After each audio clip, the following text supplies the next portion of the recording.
¿Ya? Habíamos establecido esta expresión que está acá, esta expresión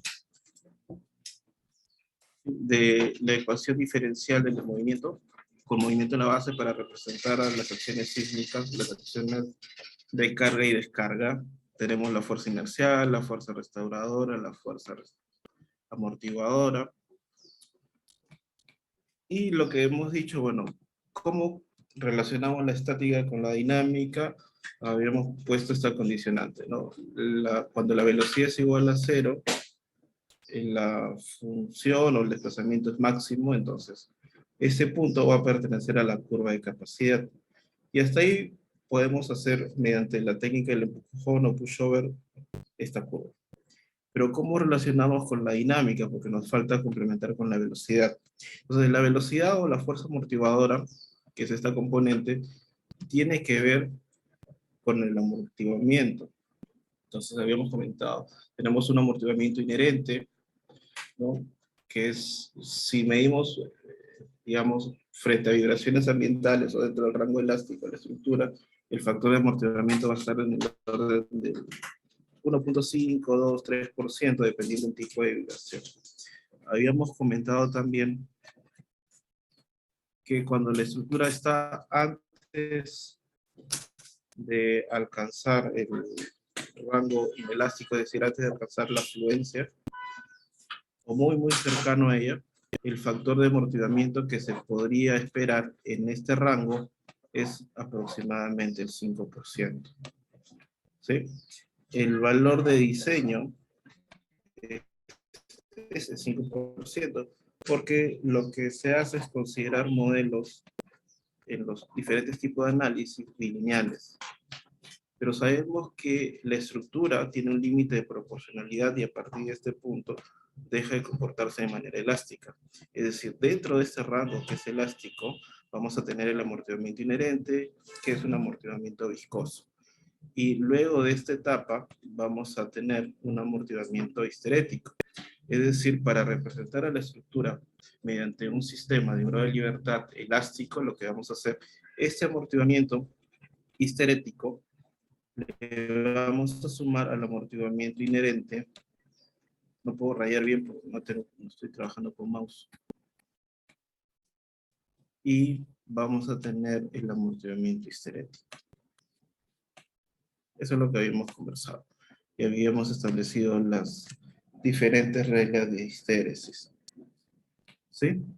Como están más abajo. Entonces, me parece que la clase pasada que hicimos la introducción a programación con Python y estaba ahí lo presentando, les había comentado acerca de un ejemplo de modelo histerético que podría ser un bilineal, por ejemplo. Ahora, el bilineal es el más sencillo. Podemos considerar un bilineal elastoplástico perfecto, que significa que la pendiente, es decir, esta pendiente o esta rigidez elástica, va a ser paralela siempre a la descarga. Cuando hacemos eso, el modelo es elastoplástico perfecto. Sin embargo, siempre hay una degradación de la rigidez, porque conforme vamos alcanzando desplazamientos más grandes, ¿sí? El elemento, el material se va a degradar su capacidad, y la pendiente, por supuesto, que relaciona la carga con la deformación producida, va a degradarse. Esto se puede modelar con esta relación. La rigidez degradada es igual a rigidez elástica multiplicado por, esta es la ductilidad, o la inversa de la ductilidad elevado a la B sub 0. B sub 0 es un parámetro histerético que gobierna la degradación de la rigidez. Y esto en términos de qué deformación máxima es alcanzada previamente. Sin embargo, todos los modelos no se pueden representar, o no van a representar estos, ¿no? De esta forma, porque, por ejemplo, esto podría estar perfecto para modelos en acero o con gran capacidad de formación como los disipadores. Por cierto, hicimos un experimento muy bonito en el SysMeet la semana pasada, o hace ya 2 semanas, que está en las redes sociales. Si pueden, le dan un vistazo y me preguntan ya en la siguiente clase. Entonces, lo que tenemos en estructuras como el concreto armado, albañilería, es fenómenos como el pinching, por ejemplo. El pinching se escribe P-I de esta forma. Esto significa, si vemos la traducción literal, pellizcar. Y esto consiste básicamente en que cuando se abran las fisuras y se cierren las fisuras va a haber un mecanismo de disipación de energía.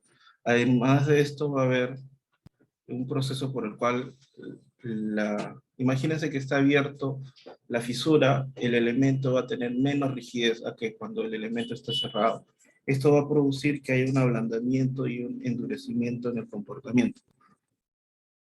Gráficamente eso se va a representar como si nosotros ajustáramos este elemento con una correa o literalmente como significa pinching, peñiscar a la histéresis. Y esto finalmente va a resultar, por ejemplo, en este tipo de modelos.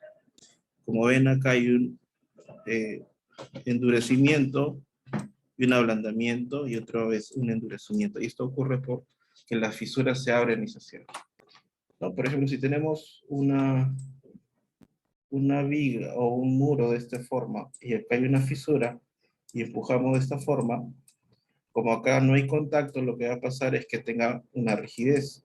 Pero cuando ya tope esta fisura o se cierra esta fisura, la rigidez va a aumentar. Cuando se vuelve a abrir, la rigidez va a disminuir. Entonces, ese fenómeno es el que ocasiona este comportamiento. Entonces, si nosotros tenemos una capacidad de disipar energía acá, digamos, bilineal, va a ser superior a este tipo de comportamiento. Tienen comportamientos histéricos distintos que podemos modelarlos de acuerdo a las reglas existentes, ¿no? Por ejemplo, acá tenemos un modelo lineal, un modelo muy usado que es el modelo de Takeda, que ciertamente ha sido modificado de acuerdo a los fenómenos que se han observado en los diferentes terremotos y también experimentos. Ese es un modelo que representa la disipación de energía por corte, que es casi nula. Es un modelo histerético orientado al origen, es decir, que siempre la degradación va hacia el origen, por lo cual el lazo histerético disipa casi energía, poquísima energía o casi nada de energía, ¿no? Una energía que podría ser despreciable. Eso quiere decir que toda la energía del terremoto se va a consumir en daño a la estructura y de manera muy rápida hasta colapso. Adicionalmente, déjame borrar esto, adicionalmente lo que tenemos son modelos de degradación lineal. Hay modelos que son muy paramétricos, hay otros que no tanto. Hay más modelos, por ejemplo, hay librerías en el OpenSys, por ejemplo, que tienen diferentes curvas histeréticas, en los mismos programas comerciales como el SAP o ETABS. En el programa que vamos a aprender, que es el Stera 3D, también hay más modelos. Entonces, un modelo histerético, por ejemplo, podría representar perfectamente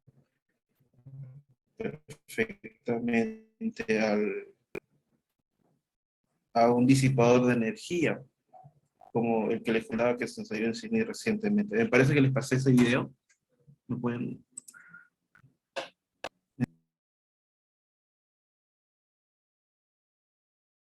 inventar? Me he olvidado de grabar. Sí, entonces habíamos quedado en que nosotros podemos usar o podemos hacer un análisis estático y a través, por ejemplo, de conocer la disipación de energía y utilizar el espectro de respuesta, podemos obtener el punto de desempeño, que es la respuesta sísmica. Sí, la respuesta sísmica, aquí está, ¿no? Hacemos un análisis dinámico.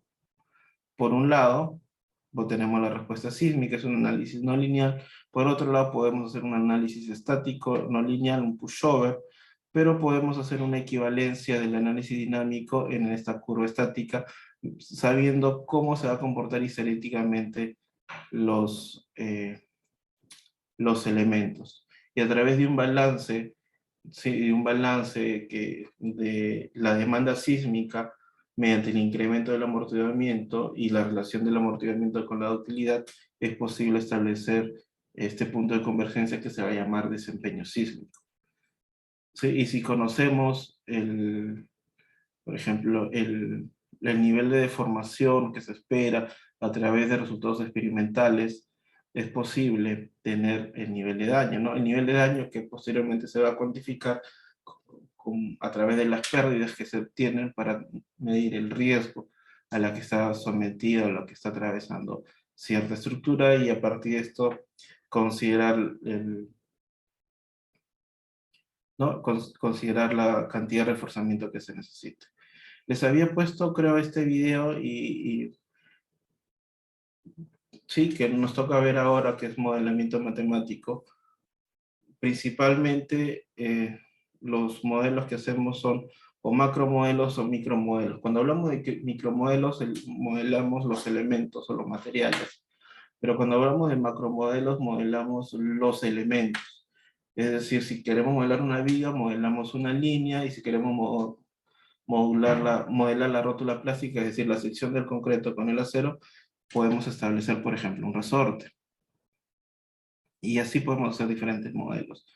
Y con esto vamos a dar pie al modelamiento matemático. ¿Les expliqué esto, chicos? Porque en las primeras clases creo que también toqué este tema. No, no. ¿No? Ya, esto probablemente han visto ustedes en los manuales del SAP o ITAPS. Alguna vez uno de los alumnos me corrigió: profe, no se dice TAPS, se dice ITAPS. Entonces ya me quedé con esa denominación. Entonces lo que vamos a hacer es, la siguiente clase vamos a comenzar a estudiar los elementos a flexión, principalmente vigas por servicio y losas, fundamentalmente. Losas aligeradas, ustedes ya han visto, pero vamos a completar con losas macizas, y vamos a hacer una introducción a la solución de las losas, viendo, por ejemplo, las ecuaciones diferenciales que gobiernan su comportamiento. Hay un método muy simplificado, o dos métodos simplificados: el método del pórtico equivalente y el método de los strips, ¿no? O las franjas. Ahora, el primer método tiene bastantes limitaciones y va a depender mucho de las condiciones de frontera, y el método de los strips, bueno, necesitamos un paso previo, que es la definición correcta de las secciones y condiciones de frontera que se van a asumir para cada franja equivalente de análisis. Entonces, ¿sí? Entonces vamos a aprovechar que las computadoras o las herramientas solucionan la ecuación diferencial con integración numérica y nos dan los esfuerzos internos, y vamos a poder establecer mejor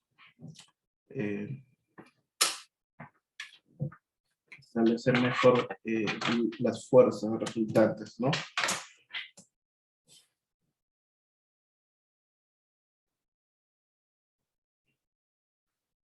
Un ratito, déjenme conectar mi tablet.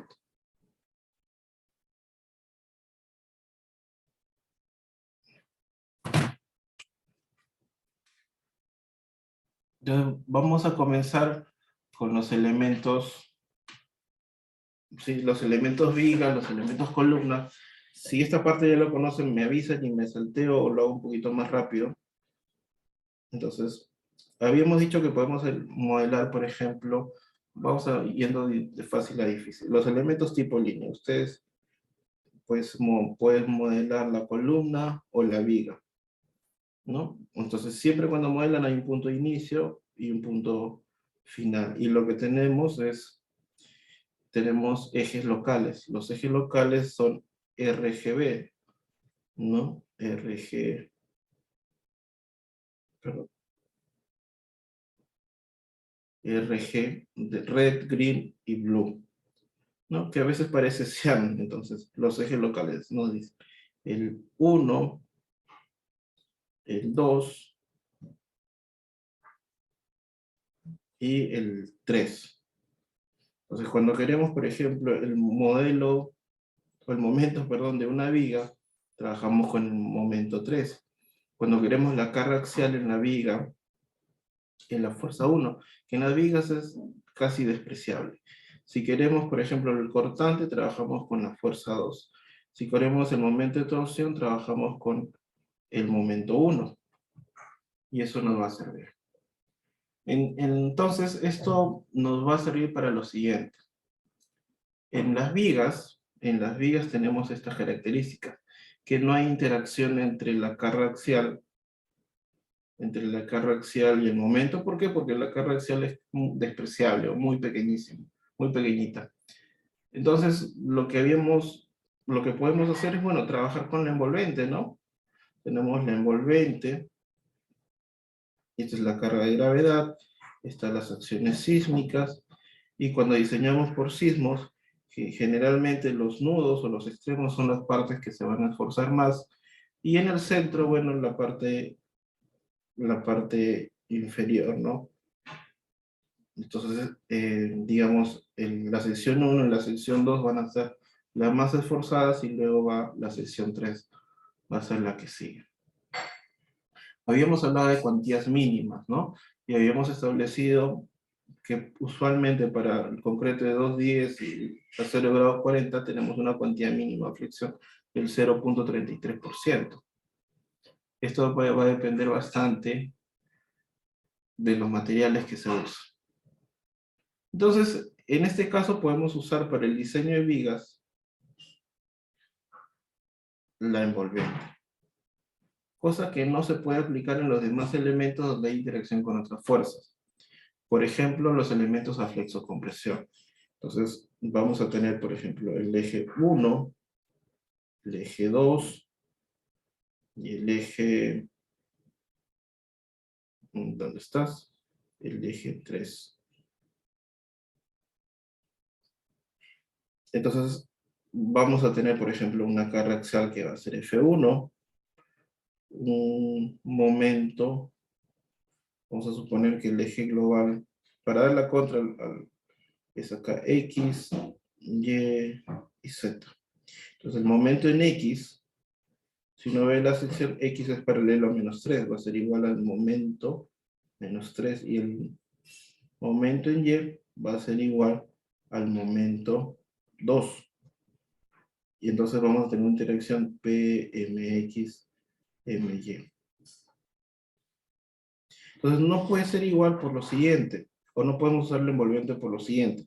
Como estamos hablando de una interacción, donde este es M, perdón, este es M, y esto es P, imagínense que trabajemos, no, de esta forma y luego de esta forma. Cuando trabajemos con la envolvente, va a estar por fuera. Entonces, no se puede trabajar con la envolvente en elementos que tengan interacción. ¿Sí? Ya que estamos acá, lo que se desea, no siempre todas las fuerzas van a estar al tope.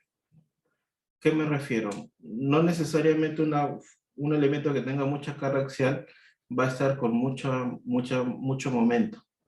¿Sí? Usualmente, ¿qué es lo que pasa? Si tenemos esta sección, ¿sí? Tenemos esta sección, vamos a poner 2, 3,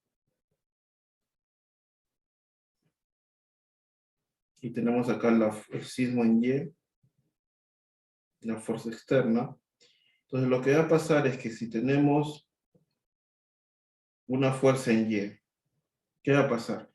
Que el momento 3 sea mayor que el momento 2.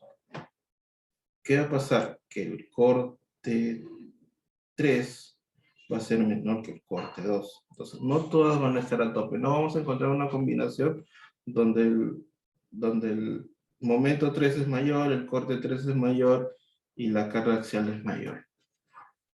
Ya, eso no vamos a encontrar. Entonces, ¿por qué? Porque toda la estructura está conectada, entonces siempre va a haber una interacción. Eso es importante analizar porque tenemos que tener en cuenta que las fuerzas internas tengan sentido.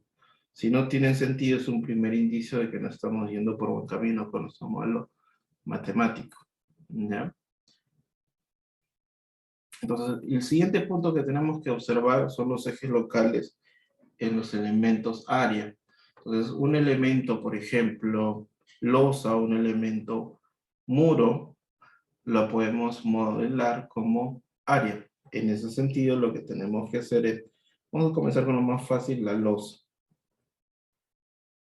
Tenemos la losa. Vamos a poner un área, un shell. Le vamos a tener nuevamente el eje 1, el eje 2 y el eje 3. ¿Sí? Entonces, a partir de esto vamos a analizar, vamos a tener los nudos acá, ¿sí? Y vamos a analizar los esfuerzos internos, ¿no? En este caso, las fuerzas internas van a ser esfuerzos, porque estamos hablando de área. Entonces, lo que vamos a observar es lo siguiente. Por ejemplo, si hay, al margen de las condiciones de frontera, si hay una flexión, ¿no? Si hay una flexión paralela a 1 o paralela a 2, vamos a poder identificarla. Entonces lo que vamos a hacer es, para tener alguna, digamos, convención de cómo señalar las fuerzas, vamos a primero determinar, decir que la dirección perpendicular a la cara se va a llamar, por ejemplo, esto, cara 1, ¿no? Face 1. Esto que está acá, face o cara 2. Y esta cara que está acá, cara 3. ¿Sí? Entonces, lo que les había comentado, si tenemos, por ejemplo, un elemento a flexión y queremos analizar, no estoy diciendo que este elemento área esté solamente en una dirección, solamente les digo que quiero analizar la flexión en este paralelo a 1. Va a haber flexión tanto en 1 como en 2. No es que estemos trabajando de manera independiente, porque va a haber una interacción de la dirección 1 con la dirección 2. Entonces, yo solamente quiero medir, o queremos medir, desde este observador, cuánto es esa flexión. Vamos a poner acá cualquier condición de frontera, y vamos a suponer que esta es cierto empotramiento, y acá está. ¿Sí? Si analizamos esta sección, por ejemplo, y decimos, ya, voy a analizar esta sección, entonces tengo este pequeño elemento. Esto va a estar en compresión y esto va a estar en tensión. ¿Sí? Acá va a haber un eje neutro, entonces va a haber una zona, es el eje neutro. Entonces queremos analizar esos esfuerzos producidos por esa flexión. Entonces vamos a ahora mirar a la cara, mirar la cara donde se desarrollan estos esfuerzos. Si hacemos un isométrico, a ver, vamos a hacer un isométrico, tendría esto que está acá, ¿no? Entonces, ¿qué tendríamos? También vamos a graficar esto, las fuerzas acá, las fuerzas internas, y acá también, ¿no? Entonces, en esta cara, a ver, en esta cara va a estar la compresión, y en esta cara en verde va a estar la tensión. Si vemos los vectores, vamos a colocar acá está en compresión y acá está en tensión. Esta cara que estoy analizando es la cara 1. La cara 1. Y la dirección que estoy analizando, si ven estos vectores, ese flujo o esos esfuerzos, tienen la dirección 1. Entonces los esfuerzos van a ser el estrés, va a ser 1, 1, ¿no? S1, 1. Entonces, la flexión que va a originar esos esfuerzos se le va a llamar momento 1, 1. ¿Ya? A veces nos podemos confundir que si tengo esta flexión uso la regla de la mano derecha, no, es el momento 2 o el momento 2 2. No, es la flexión o el momento 1 1. ¿Ya? Y si hacemos en el otro lado ese mismo ejercicio, vamos a tener, por ejemplo,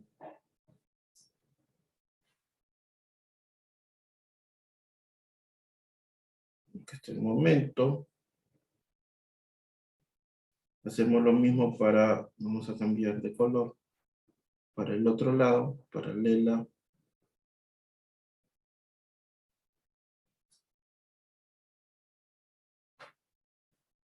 Sí, esta flexión, entonces, vamos a tener que esta flexión es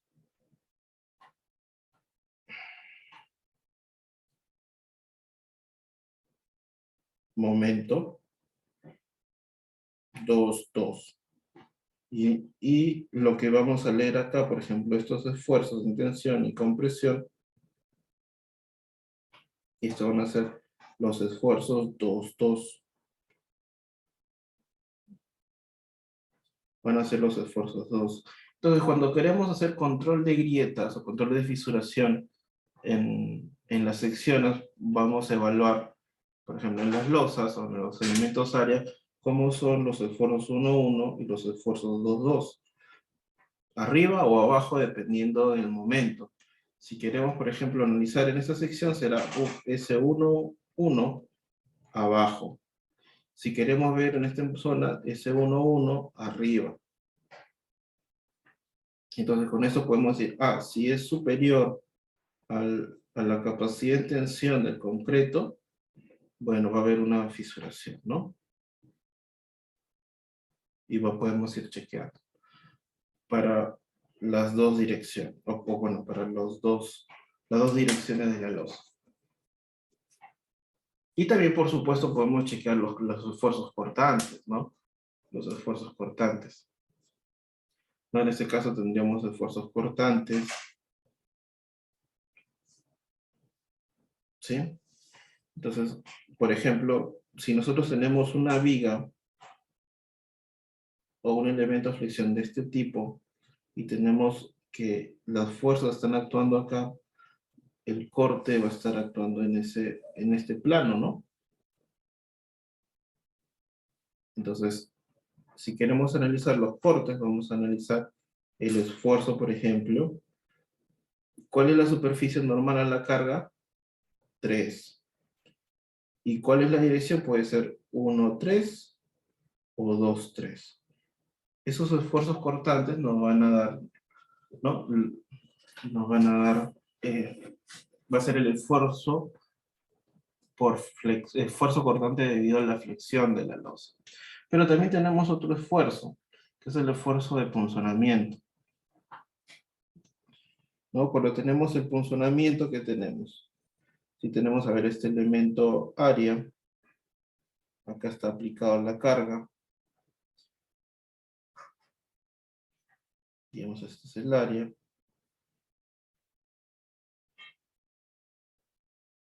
Vamos a tener esta superficie.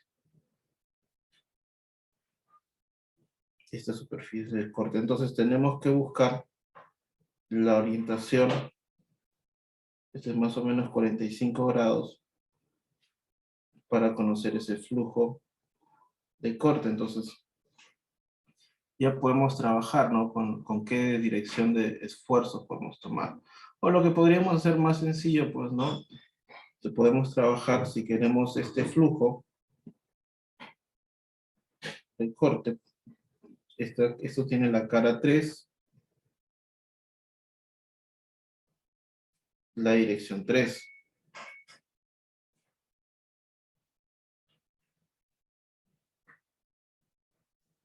Perdón. Esto tiene la cara 1 y la dirección 3. Pero no tenemos que buscarle este sentido con esta orientación. Sí, ese plano de esfuerzo para poder hacer ese cálculo.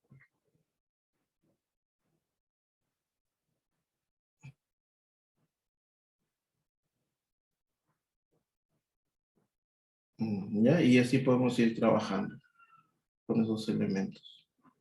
Ahora, esto que les acabo de explicar es cómo es la convención de los ejes. ¿Hasta acá alguna consulta? ¿Todo claro, muchachos? Sí, doctor. Listo. Si ya lo han visto, eso me avisan, profe, ya lo hemos visto y nos salteamos. Ahora vamos a cómo modelamos el comportamiento inelástico con macromodelos. Si queremos trabajar con macromodelos, podemos hacer lo siguiente. A ver, nosotros ya les he explicado acerca del diseño por capacidad, ¿no? Que es el diseño, la verificación del corte a la hora de la falla por fricción. Entonces hemos dicho que, por ejemplo, en las vigas se van a desarrollar las rótulas acá, en esta zona. Entonces lo que vamos a hacer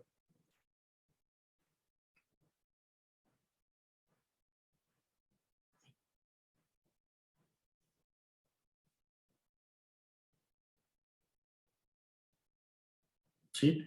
Modelar estas secciones, unos resortes, como la flexión está gobernada, ¿no? Por la rotación, momento, rotación. Y vamos a establecer reglas para esas secciones. Entonces, cuando ensamblemos estas matrices, bueno, por los grados de libertad que van a tener, bueno, vamos a usar estas rigideces. Sí, en el caso de, por ejemplo, las columnas, también, pero estas, como las cargas axiales son cercanas a cero, solamente van a estar gobernadas por el momento, pero en este caso tienen carga axial y momento. Carga axial y momento. Entonces, lo que vamos a tener es, no se olviden, ¿no? Tenemos, esto es P y esto es M, pero también tenemos M y también tenemos teta. Entonces va a haber una interacción de P, M y teta. Porque lo que nosotros necesitamos para calcular la rigidez es qué deformación se produce. Entonces, generalmente, por ejemplo, si nosotros miramos esta zona, no esta zona en tensión, lo que vamos a ver es que a medida que incremento la carga P, tengo una capacidad de flexión que va aumentando. Pero en la zona controlada con presión, a medida que incremento la carga P, la resistencia a flexión va disminuyendo. Sí, entonces siempre hay una interacción y va a depender de la carga axial, el comportamiento. Que es, digamos, más sencillo. Ahora, una placa, esto ya vamos a ir detallando más adelante. Una placa, vamos a hacerlo más sencillo. Un muro de concreto armado tiene elementos de borde. Estoy exagerando los elementos de borde. Generalmente esto que parece columna no son columnas, son elementos de borde. Y lo que hacen es confinar al alma de la placa.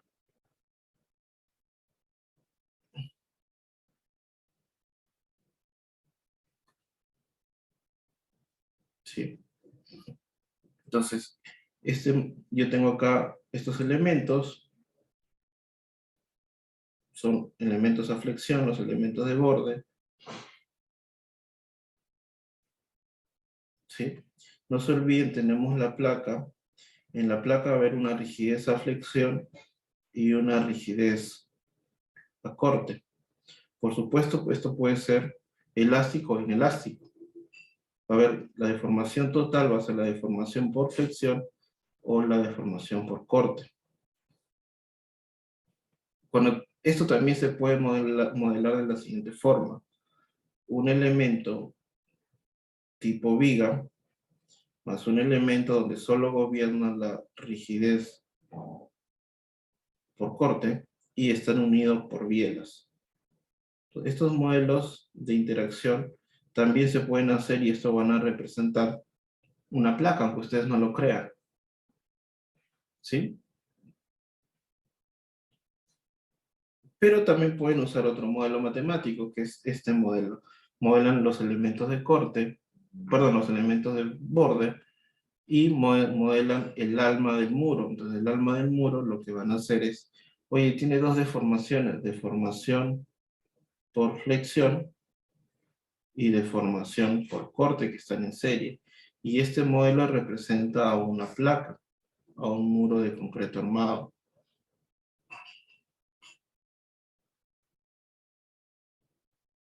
¿Sí? Ahora, cada rótula de flexión o de corte o de flexocompresión va a estar representado por una deformación, que puede ser un desplazamiento o una rotación, dependiendo de la carga de libertad, y una fuerza. Sí, que puede ser, ¿no?, un cortante, una carga axial, o puede ser un momento, o un momento torsor también. Y va a tener una regla. A esta fuerza se le va a llamar una fuerza restauradora, que depende de la deformación. Entonces, básicamente lo que hemos estudiado es K por teta, ¿cierto? O perdón, K por X, en nuestros modelos matemáticos. Y esto nos sirve, este envolvente nos sirve para hacer el análisis estático. Pero si nosotros queremos hacer un análisis dinámico, debemos asignarle alguna histéresis. Y eso es lo que hacemos también para hacer análisis dinámicos, tiempo, historia. Y si nosotros asignamos histéresis que no corresponden a los modelos, podemos hacer cualquier cosa, ¿no? Por eso les hablaba de este momento de rotación. Podemos aplicar, por ejemplo, el Takeda. Esto que está acá podemos aplicar un Takeda con pinching, que es el Takeda slip. Esto que está acá podemos colocar un modelo orientado al origen. ¿Sí? Porque previamente definimos una curva envolvente o de capacidad que se llama la curva de esqueleto. Skeleton, también van a encontrar como primary curve. Y luego definen la histéresis. ¿Sí? Vamos a llegar también a hacer ese tipo de modelos, incluso en el SAP, que es más sencillo. ¿Ya? Pero no, lo que me gustaría es que correlacionen todo, de dónde viene. Hasta acá, consultas, muchachos. Tener una consulta. Sí. ¿Esos elementos Biela que mencionó simplemente conectan los nodos o aportan rigidez, amortiguamiento? No, tienen rigidez infinita, por definición, y lo único que sirven es para conectar, ¿no? Para que sean la suma de las deformaciones. Para que interactúen, básicamente, y se formula esto, que está acá arriba. ¿Sería algo similar como en OpenSys, que los elementos de longitud cero, algo así? No sé qué definición tiene, porque podríamos hacer que uno de estos elementos de conexión sea un gap. No sé si ustedes están familiarizados con eso. Imagínate dos edificios. Para simular las juntas, creo, ¿no, ingeniero? Sí, tienes dos edificios que, bueno, tiene su separación, pero no quieres ver la interacción que va a tener. Entonces juntas digamos, los diafragmas, y lo que establece son los elementos gap. ¿Qué son los elementos gap? Desplazamiento y fuerza. Entonces dice, mira, tiene un gap de 5 centímetros. Entonces, cuando hay un espacio de 5 centímetros, recién va a comenzar una fuerza. ¿Lineal o no lineal? No, igualito para acá. Y esto puedes modelar este gap. ¿Qué quiere decir? Recién cuando se deforme relativamente estos unos centímetros, que es la separación, recién va a comenzar a interactuar uno con otro. Pero por supuesto, como esto es un edificio, esto tiene I y GA, de que va a depender de las placas que has puesto, de las vigas, de las columnas. ¿Sí? Ingeniero. Listo, chicos. Entonces creo que hasta ahí vamos bien. Solamente quiero que vean la forma, no los quiero rayar con cada uno de los temas que vamos a ver, porque ciertamente merecen pues su buena estudiada, su buen análisis, pero lo importante es que sepan que existen y qué herramientas pueden utilizar cuando modelen. Ahora, no es que estos sean todos los modelos, estos son los modelos más simplificados que encontramos para hacer análisis no lineal, estático o dinámico. Existen otro tipo de modelos que son unos modelos en elementos finitos, ¿sí? Ustedes modelan el acero, ¿no? Ustedes modelan el concreto, y lo que va a hacer, bueno, cada uno va a hacer una discretización, puede ser tetraédrica, puede ser, ¿no? De diferentes elementos finitos que existen, y se van a unir. Y se le va a asignar a cada material acero, material concreto, y al menos lo que necesitan es el módulo de elasticidad y el módulo de corte. Pero si trabajan con el módulo de elasticidad y el módulo de Poisson, pueden obtener el Poisson, perdón, es así. Sí, entonces lo que se tiene que dar acá es al material, no al elemento. Al material tiene que asignarle modelos constitutivos. Entonces vamos a tener diferentes modelos constitutivos, básicamente los que gobiernan cada deformación. Pueden tener un modelo constitutivo de carga axial, por ejemplo el concreto,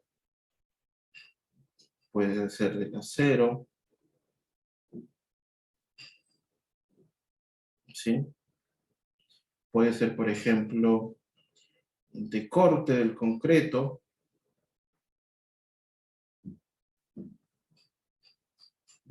¿sí? Entonces, con esos modelos puede ser incluso de fricción entre el acero y el...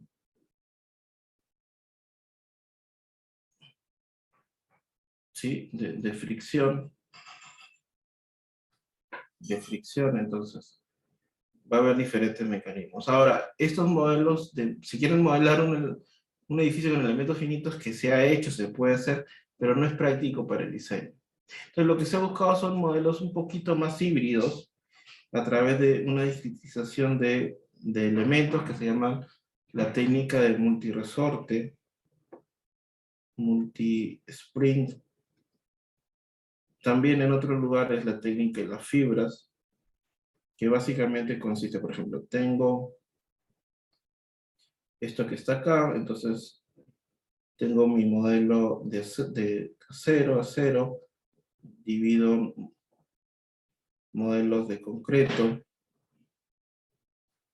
Entonces cada sección es una fibra y cada sección tiene un resorte.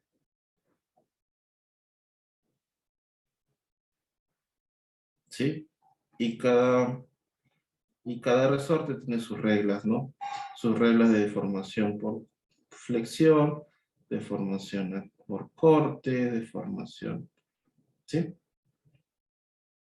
Y con eso se garantiza que si se coloca todo esto en la sección, entonces esta rótula ya no va a estar concentrada en un punto, sino va a estar distribuida en una zona plástica, que si se modela bien, puede dar resultados mucho mejores que las rótulas concentradas, porque las rótulas se concentran en un punto, a diferencia del modelo de fibras que va a lo largo del elemento, que es otro tipo de modelos, ¿no? Finalmente son modelos matemáticos y ustedes tienen que seleccionar de acuerdo al tipo de análisis que quieren hacer, ¿sí? Porque unos consumen mucho más recursos que otros. Y por supuesto, consumen también mayor conocimiento. ¿Ya? Entonces, probablemente vean a la persona con mayor conocimiento, ¿sí? Que no va a hacer el análisis de elementos finitos para un edificio. De repente, aprovecha el conocimiento para tomar hipótesis que simplifiquen el modelo, y en vez de hacer un modelo muy refinado, lo que termina siendo es un modelo de un grado de libertad, bajo ciertas consideraciones, y la aproximación a la respuesta real es muchísimo mejor que usar un modelo refinado. Porque, por ejemplo, este modelo de número de libertad tiene rigidez, tiene amortiguamiento, o bueno, tiene, ¿qué más? Tiene una masa que finalmente termina en un periodo, ¿no? Tiene pocos parámetros. En cambio, un modelo más refinado de elementos finitos tiene un montón de parámetros. Entonces, si hay parámetros 1, parámetros n, cada parámetro tiene su incertidumbre. Entonces, a menos parámetros, la incertidumbre que se le va a insertar a todo el modelo va a ser menor y va a poderse controlar mejor cada parámetro. A diferencia de esto, ¿no? ¿Y cuál parámetro modifico? Porque puede ser la resistencia del concreto, puede ser la fricción, puede ser el nudo, puede ser el cálculo de la carga axial. Entonces, hay muchos parámetros que pueden influenciar. Sí, entonces hay que saber seleccionar qué modelo necesito para qué.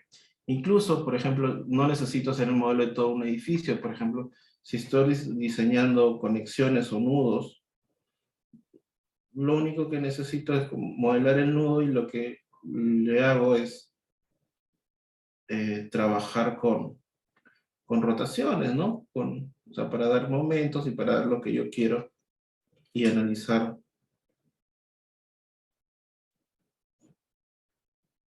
¿Sí?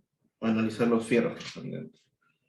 O modelarlos en un software de elementos finitos, o hacer experimentos. Entonces, no necesito hacer el modelo, el experimento de todo el edificio para saber cómo se va a comportar. Para eso ya hay un montón de conocimiento atrás que me van a permitir simplificar la idealización de los elementos o subestructuras, para hacer un experimento o para hacer un análisis o un modelo matemático.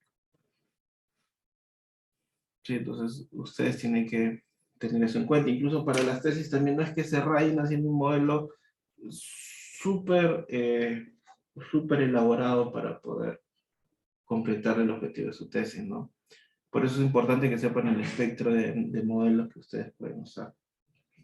Es más, el mismo hecho de que existan muchos parámetros en el análisis sísmico ha hecho que surja el análisis y diseño sísmico probabilístico.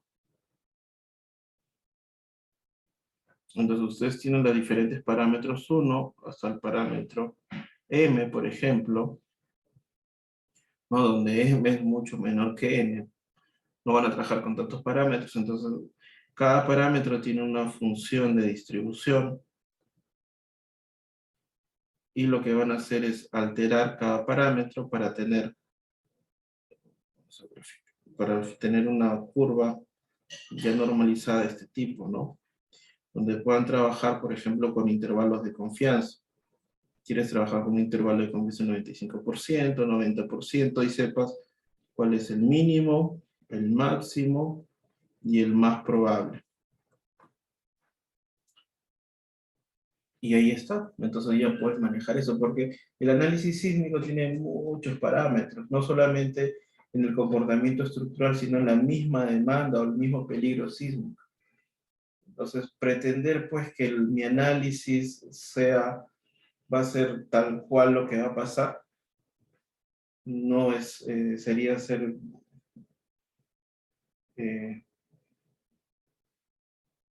poco objetivo, ¿no?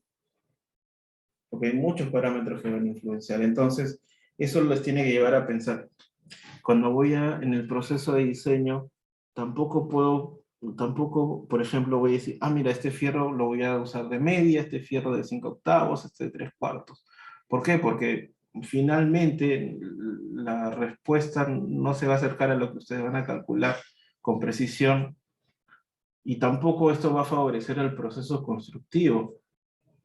Les van a tener que tomarse algunas libertades, ¿sí? Desde el punto de vista conservador, para poder garantizar, primero, que sea un proceso constructivo sencillo, y luego que tenga un factor de seguridad importante para que posteriormente tenga una sobreresistencia cuando, bueno, no cuando, si es que, porque es probable, ¿no? El 10%, hay una probabilidad que ven un terremoto que con una probabilidad del 10% de excedencia en los 50 años que ustedes van a usar, ¿no? Ustedes diseñaron con 0,45 y viene un terremoto con 0,55.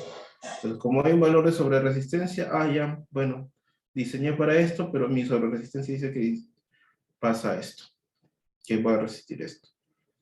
O de repente, pues, va a resistir un poco menos, ¿no? De repente, de las libertades que ustedes tomen, ¿no? O de repente exagero y pone 0,80. En un análisis por resistencia, que es lo que vamos a hacer, no podemos, digamos, con tanta precisión decir, bueno, yo diseñé para esto, entonces sé que si ocurre este terremoto, va a haber, por ejemplo, un nivel de prevención del colapso, y si se ocurre este terremoto, va a haber un nivel de colapso. Entonces, frente a estas consultas de qué pasaría si viene tal demanda sísmica, surge el diseño por desempeño, ¿no?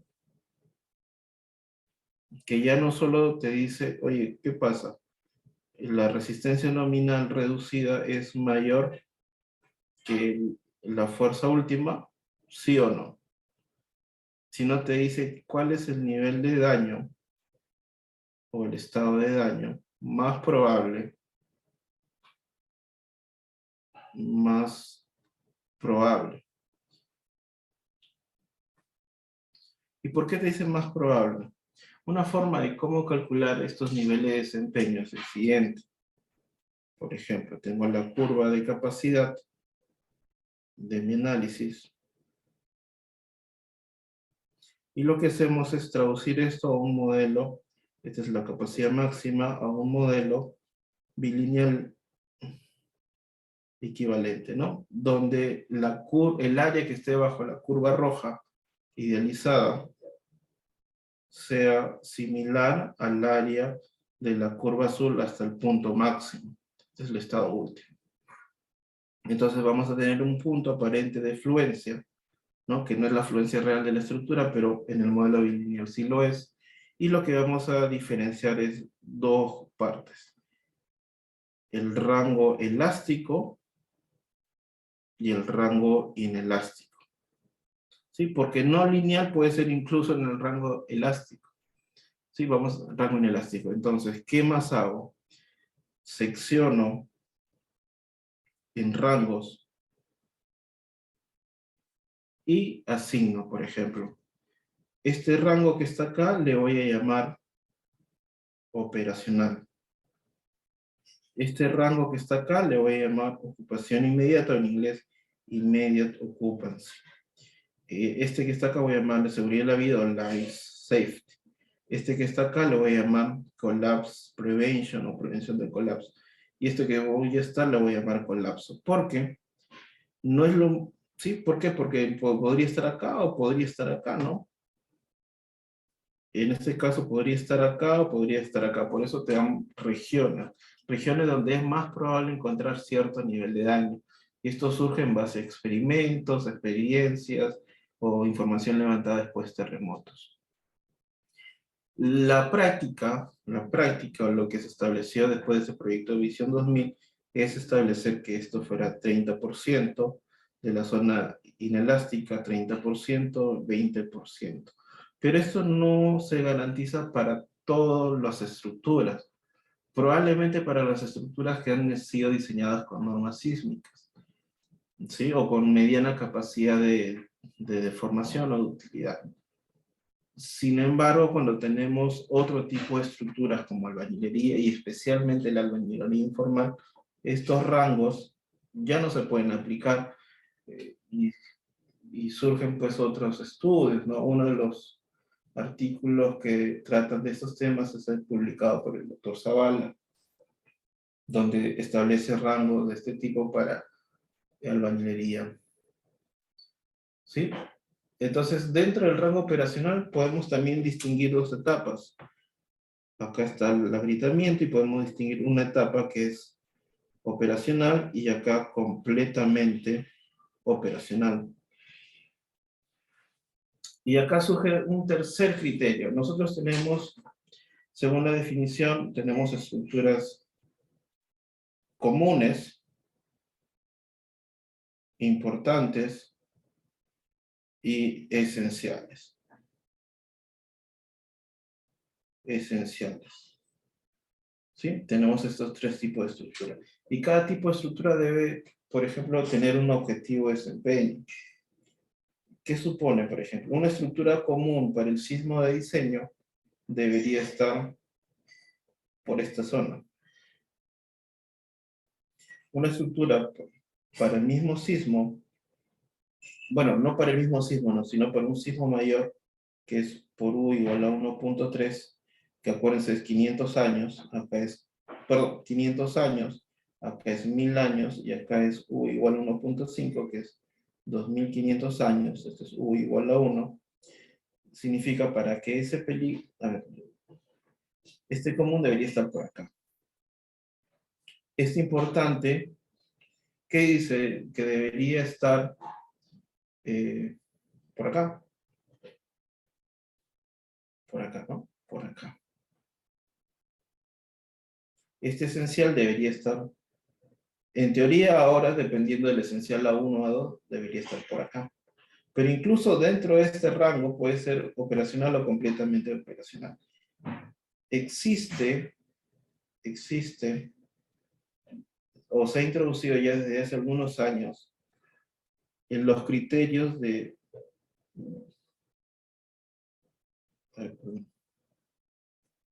Business Continuity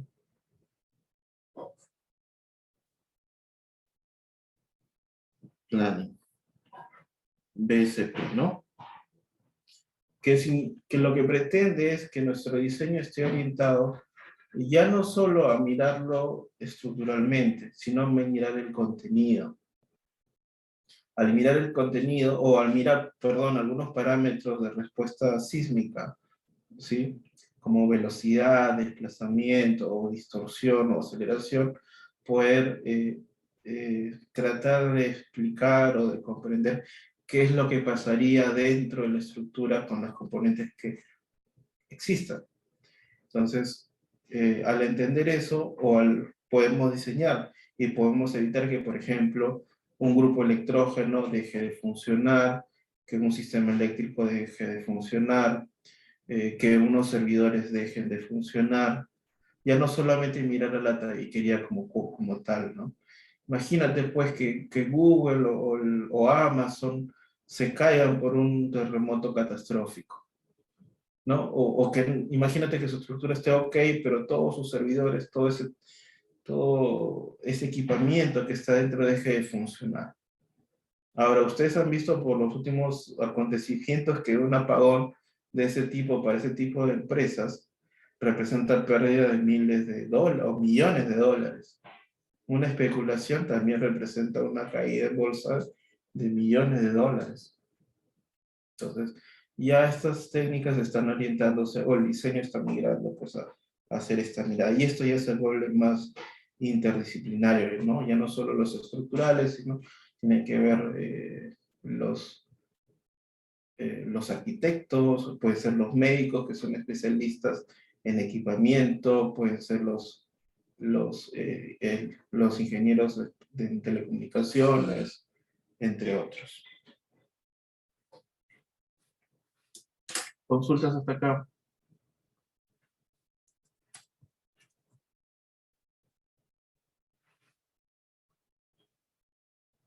Creo que acá lo he escrito más mal el business. Es con una S, siempre me confundo. Bueno, consulta, chicos. Continuity Plan. ¿Todo claro hasta acá? Consultas.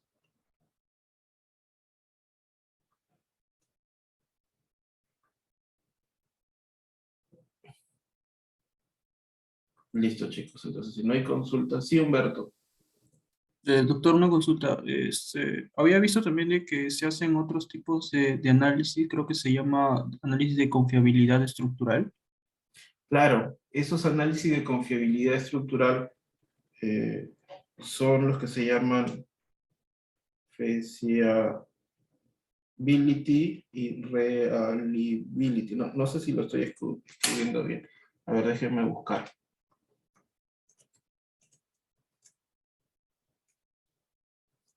Ya interviene bastante estadística en ellos también, ¿no? Probabilidades, sí, probabilidades. Probabilidades. Bueno, tiene que ver, ¿no? Pero probabilidades, que es básicamente lo que les he estado comentando arriba, ¿no? El diseño probabilístico. Y esto tiene que ver mucho con los actuarios o las personas que se encargan de seguros.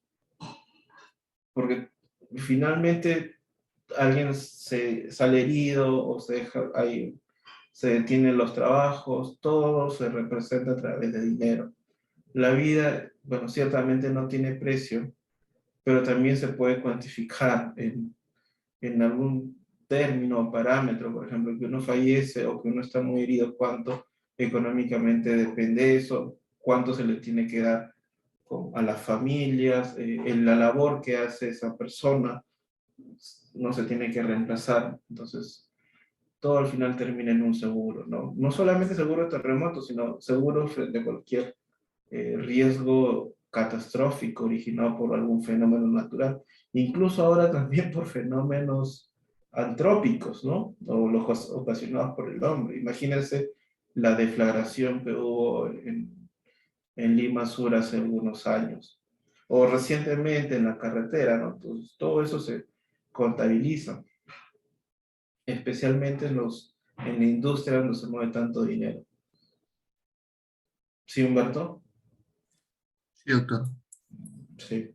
Entonces, pues ya mirar, ¿no? Y yo a veces me pongo así, cuando poco a poco he ido aprendiendo algunas cosas y yo entiendo ahora que lo que sé ahora probablemente no es ni la mitad de lo que exista, ¿no? Ustedes miran de chiquito, ahora les he contado algunas cosas, saben qué es y saben que ese conocimiento va a ser más grande y saben que lo que saben tienen incertidumbres y probablemente la ingeniería sísmica, si es que tiene algún límite como el conocimiento, o perdón, algún límite o algo finito, que no lo creo, nosotros estamos creo que en una nube muy chiquito de conocimiento, porque la ingeniería sismoresistente pues formalmente tiene no más de 100 años. Entonces nosotros bloqueándonos con modelos matemáticos, o que el fierrito puede ser este fierrito, el otro fierrito, ya podemos perder la idea de que lo que se busca, ¿no? Lo que se busca es diseñar una estructura segura, una estructura que garantice el funcionamiento para el cual fue destinado. No es que el reto sea, oye, quiero saber exactamente lo que va a pasar cuando venga el terremoto. Primero, no sé ni qué terremoto va a venir.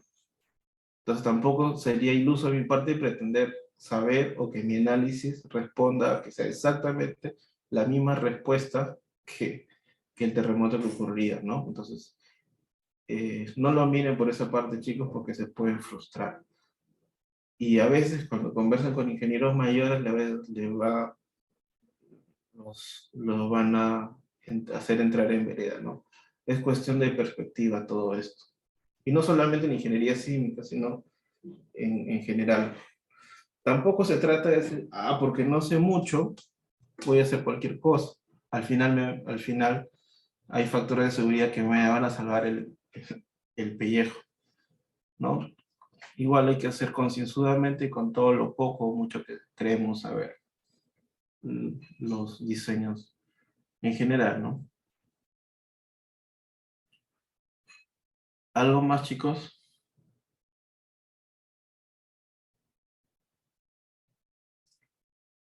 Listo. Entonces nos vamos a quedar ahí. Me parece un huevo frito mi dibujo, ahora que lo miro.